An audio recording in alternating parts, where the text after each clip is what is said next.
جب وہ قاصد جادوگر جن چلا گیا، دوسرے دن میرے پاس ایک صاحب تشریف لائے۔ کہنے لگے، ایک وقت ایسا تھا کہ لوگ مجھ سے مانگتے تھے، آج وقت یہ ہے کہ میں لوگوں سے مانگتا ہوں۔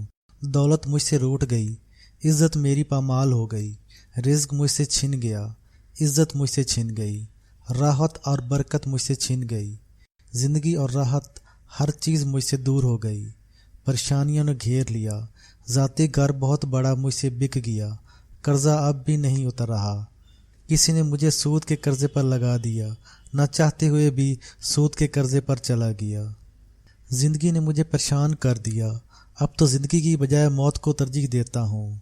ہر قدم پر ناکامیاں، ہر قدم پر مشکلات، ہر قدم پر مسائل میرے ساتھی بن گئے ہیں، کیا کروں؟ بہت تھک گیا ہوں، بہت مشکلات میں چلا گیا ہوں، بہت پریشانیوں میں چلا گیا ہوں۔ باتیں کرتے کرتے وہ پھوٹ پھوٹ کر رو پڑا۔ میرے جی میں آیا کہ مجھے قاصد جن نے جو آیت دی تھی کیوں نہ اس کو بتا دوں۔ میں نے اس کو کاغذ پر لکھ کر دیا کہ قرآن پاک کے 30ویں سپارے کی آیت وَلَسَوْفَ يُعْطِيكَ رَبُّكَ فَتَرْضَىٰ پڑھا کر، اور بہت زیادہ پڑھ، توجہ سے، دھیان سے، مستقل مزاجی سے پڑھ، اور چاہے تو اگر فائدہ زیادہ ہو تو ہزاروں لاکھوں کی تعداد میں پڑھ۔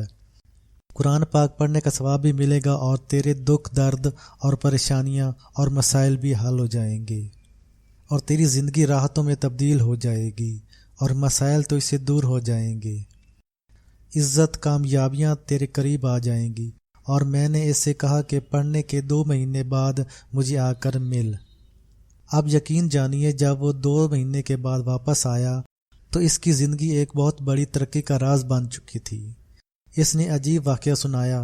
وہ یہ سنایا کہ اس کے پڑھنے سے میرے ساتھ جو سب سے پہلا واقعہ ہوا وہ یہ ہوا کہ ابھی پڑھتے ہوئے 17 دن ہوئے تھے، اور میں روزانہ ہزاروں کی تعداد میں پڑھ رہا تھا۔ کسی نے میرا دروازہ کھٹکھٹایا۔ آج سے 18-19 سال پہلے کا ایک دوست تھا جو بیرون ملک چلا گیا تھا اور لوٹ کر نہیں آیا تھا۔ دیکھتے ہی اس کو پہچان لیا، خوشی سے ملا، گھر بیٹھایا، جو گھر میں تھا اسے کھلایا پلایا، آنے کی وجہ پوچھی، خیریت سے آئے؟ کہنے لگے کہ آج سے 19 سال پہلے میرے حالات بہت خراب تھے، تنگ دستی، غربت اور فاقوں نے گھیر لیا تھا، اور آپ نے میری مدد کی تھی، آپ کو یاد تو ہوگا۔ مجھے اس کی بات سے کچھ یاد تو آیا، لیکن یہ یاد نہ آیا کہ کتنی رقم تھی، اور اس وقت میرے پاس مال و دولت اور پیسے کی ریل پیل اتنی تھی کہ میں لوگوں کی، ہزاروں کی مدد کر دیا کرتا تھا، لیکن مجھے پتہ نہیں چلتا تھا۔ میں نے کہا، ہاں کی تو تھی لیکن مجھے یاد نہیں۔ کہنے لگا، تمہیں یاد نہ ہو لیکن دکھی وقت میں تم نے میرا ساتھ دیا تھا۔ آج مجھے اللہ نے مالا مال کر دیا، پاؤنڈ ہر وقت لاکھوں کی تعداد میں میرے پاس رہتے ہیں، اور ان کی مقدار بڑھتی چلی جا رہی ہے۔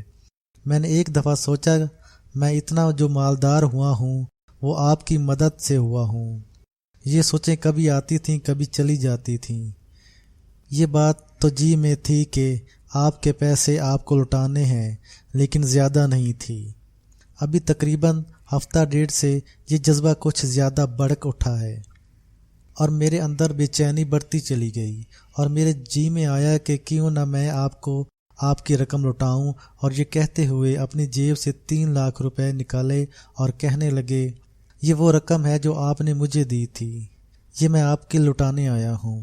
لیکن ایک بات اور بھی ہے، اگر آپ ایک بات مان لیں تو میں کچھ اپنی طرف سے تحفہ دینے آیا ہوں، کیونکہ مجھے اچھا نہیں لگ رہا کہ میں آپ کو آپ کی رقم لوٹاؤں۔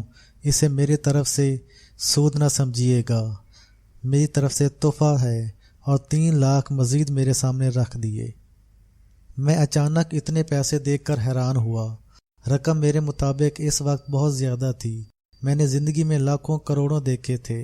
میں نے ان سے کہا، 3 لاکھ تو مجھے یاد نہیں، آپ کے مطابق میں لے لیتا ہوں، لیکن یہ دوسرے 3 لاکھ میں نہیں لیتا۔ اس نے کہا، دیکھو آپ کا جذبہ تو منافع لینے کا نہیں ہے، میرا جذبہ منافع دینے کا نہیں ہے۔ میں آپ کو تحفہ دے رہا ہوں، دوست کو تحفہ دیتا ہے، اور گفٹ کی نیت سے کر کے دے رہا ہوں۔ جب اس نے اصرار کیا تو میں نے وہ رکھ لیا، اور مزید اس نے اپنا نمبر دے دیا کہ گھر کے حالات بتا رہے ہیں کہ آپ گھر پر توجہ نہیں دے رہے، اور اگر کوئی اور کام ہو تو مجھے بتائیے، میں صرف 5 دن کے لیے اپنے ملک میں آیا ہوں، پھر واپس انگلینڈ چلا جاؤں گا۔ وہ شخص رو رہا تھا۔ اس سے پہلے اس کے آنسو غم کے تھے، دکھ کے تھے، اب وہ خوشی کے آنسو تھے، اور مجھے کہنے لگا وہ 6 لاکھ سے میں نے پھر اپنا کاروبار شروع کیا۔ اس کے بقول میرے پیسوں میں برکت تھی یا نہیں تھی مجھے کچھ خبر نہیں، مجھے تو اس کے پیسوں میں برکت نظر آئی۔ مجھے کہنے لگا کہ آپ نے مجھے یہ آیت بتائی، کتنا بڑا تحفہ ہے، کیا میں کسی اور کو بتا سکتا ہوں؟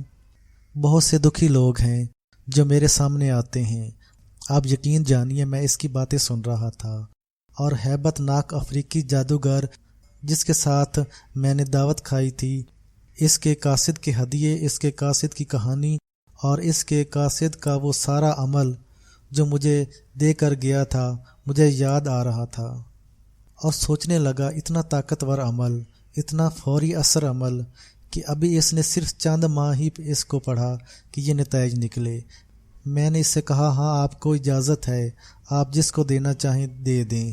وہ صاحب چلے گئے، میرے پاس 2 ماہ کے بعد یا 2.25 ماہ کے بعد پھر آئے، اور پھر آئے تو اس دفعہ اس سے کہیں زیادہ خوش تھے۔ میں نے پوچھا کیا بات ہے؟ کہنے لگے میں نے جس کو بتایا اللہ پاک نے اس کے لیے رحمت کی، برکت کے، شفاعت کے، عطا کے دروازے کھول دیے۔ اس کی زندگی میں رزق میں برکت، اس کی زندگی میں راحت، اس کے رزق میں راحت، اسے شفا ملی، اسے عطا ملی۔ خاص طور پر جن لوگوں کی مالی مشکلات، مالی پریشانیاں، رزق کی مشکلات، رزق کی پریشانیاں تھیں، ایسی دور ہوئیں کہ وہ خود حیران تھے۔ میں نے کہا ہاں آپ پہلے شخص تھے جن کو میں نے یہ عمل دیا تھا، اور آپ کے بعد یہ عمل میں نے کئی لوگوں کو دیا، جس کو دیا اس نے دن رات ایک کر دیا۔ اللہ پاک نے اس کے لیے غیبی رزق کے دروازے اور غیبی رزق کے خزانے کھول دیے، شفا کے دروازے، رزق کے دروازے، برکت کے دروازے، عطا کے دروازے، وسعت کے دروازے ایسے کھولے کہ وہ خود حیران ہوئے۔ قارئین، اس قاصد جن کا عمل میں آپ سب کو تحفہ دیتا ہوں، میری طرف سے اس کی سب کو اجازت ہے، اور یہ بھی ساتھ اجازت ہے کہ آپ کسی اور کو بھی دے سکتے ہیں۔ بس بات خلوص کی ہے اور سچی طلب اور تڑپ کی ہے کہ جتنا طلب للہیت سے اور جتنے سچی تڑپ سے پڑھے گا اتنا پائے گا۔ میرے پاس 1 نہیں، 2 نہیں، 10 نہیں، 20 نہیں، 100 نہیں، بے شمار داستانیں ایسی ہیں جو لوگ اپنی زندگی کی بازی ہار چکے ہیں، جن کی بیٹیوں کے سر میں چاندی آ گئی ہے، ہاتھ پیلے نہیں ہو رہے تھے کہ کہاں سے لے آئیں، رزق نے تنگی کی انتہا کر دی تھی، دنیا کا سارا نظام ان کا مخالف ہو گیا تھا، بے شمار مسائل ان کے کھڑے ہو گئے تھے۔ جب بھی انہوں نے وَلَسَوْفَ يُعْطِيكَ رَبُّكَ فَتَرْضَىٰ کا عمل پڑھا، رحمت کے دروازے کھل گئے، برکت کے دروازے کھل گئے، عطاؤں کے دروازے کھل گئے، غیبی نظام ان کے موافق ہو گیا۔ میرے پاس ایک طوائف آئی، بوڑھی طوائف تھی، ساری زندگی گناہوں میں گزری۔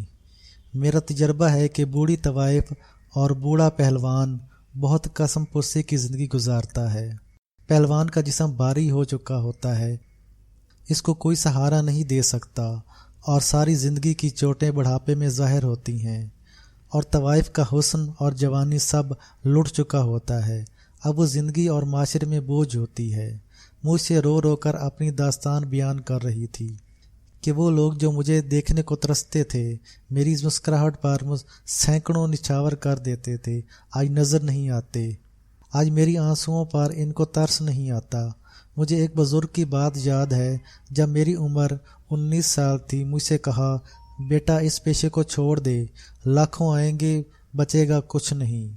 اس وقت جوانی کے نشے میں نے ان کی باتوں پر توجہ نہ دی، لیکن آج بڑھاپے کی غربت اور زوال نے مجھے وہ باتیں یاد دلائیں۔ لیکن وہ وقت میں کہاں سے کھینچ کر لے آؤں؟ وہ وقت میں کھو بیٹھی، زندگی کے وہ لمحات میں کھو بیٹھی، میں کہاں سے وقت لے آؤں؟ لہٰذا میں تھک چکی ہوں۔ میں نے پوچھا آپ قرآن پڑھ سکتی ہیں؟ کہا میں نہیں پڑھ سکتی۔ میں نے کہا اگر میں آپ کو کوئی لفظ یاد کرانا چاہوں تو یاد کر لیں گی؟ کہنے لگی بڑھاپا ہے، اب کوئی چیز یاد نہیں ہوتی۔ میں نے کہا اس کے بغیر گزارا نہیں، آپ کو کچھ نہ کچھ کرنا پڑے گا، میں خود آپ کے لیے کروں گا، آپ کی مدد بھی کروں گا، لیکن ایک سبق میرا یاد رکھیے گا، ساری دنیا نے آپ کو دیا لیکن آپ کی کوئی ضرورت پوری نہ ہوئی۔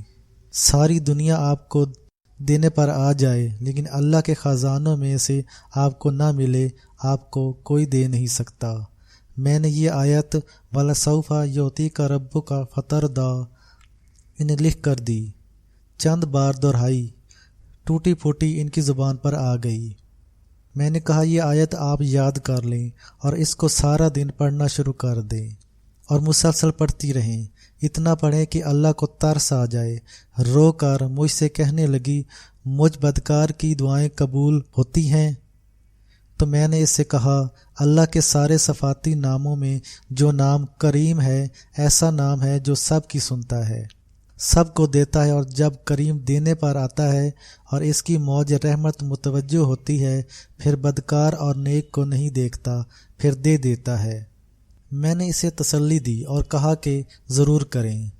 بوڑھی طوائف اپنے دوپٹے کے دامن سے اپنے آنسو صاف کر رہی تھی اور اس کے آنسو ٹپ ٹپ گر رہے تھے کہ کئی دن میرے پاس کھانے کو نہیں ہوتا، میرے کپڑے کوئی نہیں دھوتا۔ وہ کیا دن تھے کہ میں دن میں 3 پوشاکیں تبدیل کرتی تھی، 16 جوڑے میرے جوتیوں کے ہوتے تھے، 60 سوٹ میرے پہننے کے ہوتے تھے، 2 خادمائیں تھیں، ہر وقت مال چیزوں کی ریل پیل ہوتی تھی، مال چیزیں ایسی ہوتی تھیں کہ پڑی خراب ہو جاتی، اب تو باسی بھی نہیں ملتی۔ میں نے انہیں تسلی دی کہ کوئی حرج نہیں، پریشان نہ ہوں، بس یہ آیت پڑھیں اور کوشش کریں کہ کسی طرح یاد کر لیں۔ کہنے لگی میں نے شروع میں ایک چھوٹا سا قاعدہ پڑھا تھا، پھر زندگی کی رہنمائیوں میں کھو گئی، اب وہ بچپن کا پڑھا ہوا قاعدہ کے کچھ لفظ مجھے یاد آ رہے ہیں۔ اس کو تسلیاں دے کر میں نے روانہ کیا۔ کچھ دن بعد مجھے وہ طوائف بھول گئی۔ کچھ ہی عرصے کے بعد ایک خاتون کو دیکھا، اس کے ساتھ 2 خواتین اور بھی تھیں، میرے سامنے آ کر بیٹھ گئیں، مجھے کہنے لگیں آپ نے مجھے پہچانا نہیں؟ میں نے کہا محسوس تو ہو رہا ہے کہ پہلے ملاقات ہوئی ہے۔ اس نے اپنا نام بتایا تو میں نے پہچان لیا، یہ تو وہی طوائف ہے، لیکن اس وقت اس کی حالت بہت خستہ تھی، اب تو بہت اچھی حالت ہے، اس کی آنکھوں میں چمک تھی، اس کے بوڑھے چہرے پر رنائی تھی، اس کی لباس میں تبدیلی تھی، اس کی آواز میں اعتماد تھا، اس کی زندگی کے اندر ایک عجیب کشش تھی۔ میں نے اس سے پوچھا کیا ہوا؟ کہنے لگی آپ سے وہ کاغذ کی چٹ لے کر گئی جس پر قرآن کی آیت لکھی تھی، میں نے جا کر اسے اپنے سرہانے رکھ دیا کہ میں نے زندگی میں کبھی نماز نہیں پڑھی، کبھی قرآن نہیں پڑھا، 2-3 دن میں نے نہ پڑھا۔ 3 دن کے بعد آپ خواب میں آئے اور آپ نے سختی سے کہا پڑھو، پڑھنا آ جائے گا۔ خواب کے بعد میں نے چٹ اٹھائی اور ٹوٹا پھوٹا پڑھنے کی کوشش کی لیکن نہ پڑھ سکی۔ قریب ہی ہمارے محلے میں ایک خاتون رہتی ہیں جو قرآن پڑھنا جانتی ہیں، میں ان کے پاس چلی گئی۔ میں نے کہا میں ایسے ایک درویش کی خدمت میں گئی تھی، انہوں نے یہ پڑھنے کو بتایا تھا، اگر مجھے یاد کرا دو۔ اس نے بہت خوش دلی سے مجھے وہ یاد کرایا۔ 5-6 دن لگے، وہ لفظ میری زبان پر چڑھ گئے، میں نے اسے پڑھنا شروع کر دیا۔ کام تو تھا ہی نہیں، سارا دن پڑھتے پڑھتے بعض اوقات حلق خوش ہو جاتا، پھر چھوڑ جاتی، لیٹ جاتی، پھر اٹھ جاتی۔ زیادہ نہیں پڑھ سکی لیکن پڑھا ہے میں نے، اور اپنی حیثیت سے زیادہ پڑھا، اور پڑھتے پڑھتے مجھے نیند میں اچھے خواب آنا شروع ہو گئے۔ ایسے خواب میں نے کبھی نہیں دیکھے، کیونکہ میری زندگی کے دن رات ایسے گزرے کہ میں نے دن کے خواب بھی برے دیکھے، رات کے خواب بھی برے دیکھے، میں نے دن کے نقشے بھی برے دیکھے اور رات کے نقشے بھی برے دیکھے، میں نے دن میں بھی جسم کی لذتیں دیکھیں اور رات کو بھی وہی دیکھا۔ اب میرے خواب بڑھنا شروع ہو گئے اور لوگوں کے دلوں میں نامعلوم کیا ہوتا تھا کہ کوئی مجھے کیا پکا کر دے جاتا، کوئی کیا پکا کر دے جاتا۔ ہمارے ساتھ ہی ایک خاتون ہے، مالدار ہے، جوان ہے، طوائف ہے، اس نے مجھے ایک اچھا سا سوٹ سلوا کر دیا، کہنے لگی میرے کپڑے بھی دھلتے ہیں، آپ کے بھی دھل جائیں گے۔ ایک اور ہمارے پڑوسی ہیں، ان کا بیٹا کہنے لگا میں آپ کی صفائی کر جاؤں گا۔ آپ دیدہ ہو گئی کہ غیب سے میرے کام ہونا شروع ہو گئے ہیں۔ پیٹ بھر کر کھاتی ہوں۔ میری ٹھنڈی سانس نکل گئی۔ میں نے کہا اس شکر گزاری کے جذبے میں سابقہ زندگی سے توبہ کر لو اور کہہ دو اے اللہ اب میں تجھ سے دوستی کرتی ہوں۔